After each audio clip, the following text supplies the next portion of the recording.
dedicated, focused goofball. In this upright wooden chair with a cat in my lap. I'm like, so I just want a dish. Let's just talk it out. If you related to somebody like that, I'm behind him 100%. Ladies and gentlemen, Bellator Fighting Championships tonight from the Ryan Center here on the campus of the University of Rhode Island. Like when you hear that big metal gate swing shut and you hear them bolt it shut and you realize, well, now I am locked in a cage with another man that would just as soon kill me if the ref wasn't here, you know?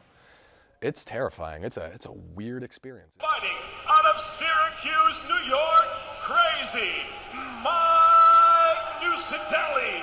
You know, the head instructor, Ken Cronenberg, just out of one day, he's like, all right, not Mike Spooches, but Crazy Mike. And I was, why am I Crazy Mike? But I think it's just because I'm really high intensity. I'm kind of goofy. I'm kind of a 6-year-old. You know, I play video games and eat cereal. And I don't think people are used to seeing someone that's like 6'5" with a deep voice that punches people for a living just being a goofball, so they just call it crazy. That looks like what he's got. Nice takedown. We had a lot of mics at the time, and we'd say, Mike did this, and people would say, which Mike? Oh, Crazy Mike. And now he's actually just the opposite. His technique, he's very technical in his striking and his grappling. I think he's got a good future. I had kind of cut off all my friends, really, I guess, because a lot of them had regressed and a lot of them weren't going to help me move forward with my life. Mostly, though, the biggest problem was the drinking. It was wake up at, you know, noon, cut class, be drunk by 2, stay drunk until you pass out at night. He started with the capoeira.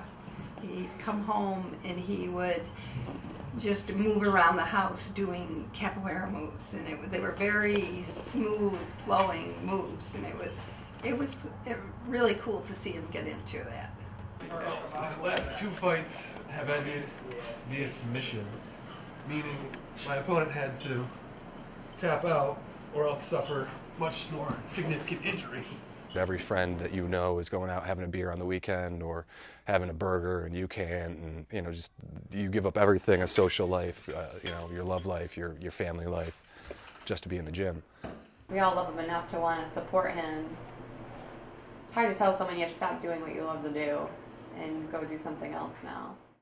With MMA, it's the only sport really out there that you determine how far you could go. Beautiful job. Nice hit, pressure.